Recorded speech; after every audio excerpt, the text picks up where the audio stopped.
Hey everybody, Lee Wright again. So, quite a while ago, I guess like 9 months ago now, I posted a video, and it was my 7 rules for writing. And so, just looking at some of the conversations that have been going around, I thought it was time I should probably just go over those first 2 rules again and sort of clarify some of my opinions on them. And mostly it's about rule number two, but we'll go over rule number 1 real quick. Rule number 1 was and always is there are no rules about writing. So if you're going to write, you know, The Lord of the Rings, 3 books in one, intended to be one book originally, go ahead and do that. Or you're going to write The Old Man and the Sea, one of the, you're just super, super short, read it in a day. Go ahead and do that. You're going to write a book based on text messages. Do that. You're going to write a book based on newspapers like Bram Stoker's Dracula. Do that. So there really are no rules. You can do whatever you want. There's lots of successful books. Indeed, part of the method to success, I think, is originality. If you just, there are only so many stories you can tell, but you can multiply the type of stories you tell with the ways that you tell it. But the same also goes for what if you write, 1 book a year, or 1 book a month, or maybe 1 book in your lifetime. That's great too. That's all depends on how you're writing. You write in the morning, you write in the evening. There are no rules about writing. But rule number 2, which is a rule about writing, is write every single day. And in the video 9 months ago, I said write every single day. That's it, full stop. And I still stick by that. If you want to write, write. There's nothing wrong with you're going out to the range, you're twirling your rope, and the cowboy says you want to ride, get in the saddle. And I know a lot of people might disagree. They say, you should write when the inspiration is on you, or you shouldn't be compelled to treat it like a job. And that is true. But the fact is, if you want to write, you just got to write. And I said in the video, 6 words a day. If that's all you can muster because you have no inspiration, do it. Even if you're going to delete it the day after. What this does is it trains you to work past inspiration. It also trains you to seek inspiration in the mundane. The fact is, life is mundane a lot of the time. And if you only write when there are things that excite you, many will be satisfied with that. But some people might disappoint themselves. And so I think rather than, make writing exclusive to the inspired is, disingenuous. If somebody, writes because it's part of them, but not necessarily what they want to be doing at the moment, I don't think there's any wrong in stopping them. So, and even if it becomes a job, even if writing blends into the monotony, I think that's even a healthy thing. I know that writing started out as exciting for me, and it still is every time I make a new discovery. But I also know that writing has blended into the mundane for me. Writing's just something that I do. Writing's something I do every single day. And I have to say that if I didn't go through the mundane parts, if I didn't put in the work every day, I probably wouldn't have made nearly as many discoveries or had as many exciting moments in writing as I've had. And I know I wouldn't be published. So there are no rules in writing. But rule number 2 is write every day. And you do treat it like a job.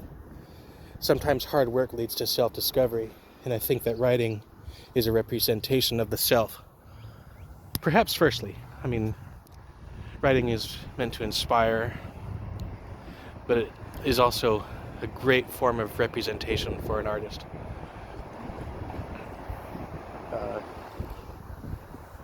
I think that's all the thoughts I have on that. Again, 6 words a day. It's not very much, for a lot of styles that's less than a sentence a day. And I've known many, many days where that's all I've done. And I've known days thereafter where, again, I deleted those 6 words. but I trained myself to force myself to put words down. And it led to character developments based on logic, because when inspiration falls short, logic follows, to take up its place. And also it's led to good habits in editing. If you can force yourself to write 6 words, when you don't want to, sometimes when you're, especially in your later rounds of edits, sometimes if you change 6 words, you've actually done quite a bit of work. And you've progressed in getting your book ready for somebody else to read. So it's just training, and if it's something you love, you'll do it even when it's not appealing. So, and I get, for some people, writing when they don't want to write will remove the magic from it. I get that. But again, you're on the range. There's nothing wrong with the cowboy telling you want to ride, get in the saddle. So, those are my thoughts, my 2 cents. It's been a while since I did any singing here, and here I'm looking at a sailboat. I don't know what you would classify that as. I'm only dabbling in square-rigged boats. I know that's not square-rigged, but big sailboats like that, classic. A little bit. I only know some of the basic terms yet, but preparing for a work in progress. Looking down the seaport, we're seeing all these boats. I know a song about boats. So here comes The Day of the Clipper by Makem and Clancy. You can see the squares of canvas dancing over the horizon. You can hear the shanty wailing to the heaving of the men. You can feel the seas up to your knees, and you know the sea is rising, and you know the Clipper's day has come again. To the man on high the boatswain's cry commands a killing strain, till every mother's son begins to pray.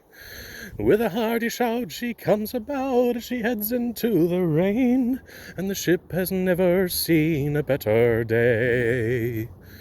Sailing ships and sailing men will sail the open waters, where the only thing that matters is the wind inside the main.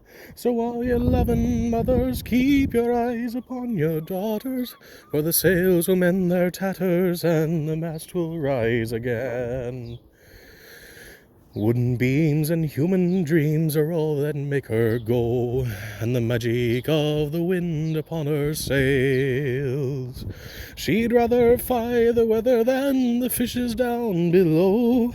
God help us if the rigging ever fails. As the timber creaks, the captain speaks above the vessel's groans, till every soul on board can hear the call. It's nothing but the singing of the ship inside her bones, and this is when she likes it best of all. Sailing ships and sailing men will sail the open waters, where the only thing that matters is the wind inside the main. So all you loving mothers, keep your eyes upon your daughters, for the sails will mend their tatters and the mast will rise again. Where the current goes, the Clipper's nose is ploughing fields of green. Good fortune to the crews, we wish them well. Where man can be when lost at sea is somewhere in between the regions of a heaven and a hell. They're sailing eastern harbors and the California shores. If you set your mind to see them, then you can. As you count each mast go sailing past you prouder than before, and you know the Clipper's day has come again. Sailing ships and sailing men will sail the open waters, where the only thing that matters is the wind inside the main. So all you loving mothers, keep your eyes upon your daughters, for the sails will mend their tatters and the mast will rise again. Sailing ships and sailing men will sail the open waters, where the only thing that matters is the wind inside the main. So all you loving mothers, keep your eyes upon your daughters, for the sails will mend their tatters and the mast will rise again. Thanks for spending a little bit of this morning with me. Hope you're all doing well. God bless you. See you again. Bye-bye.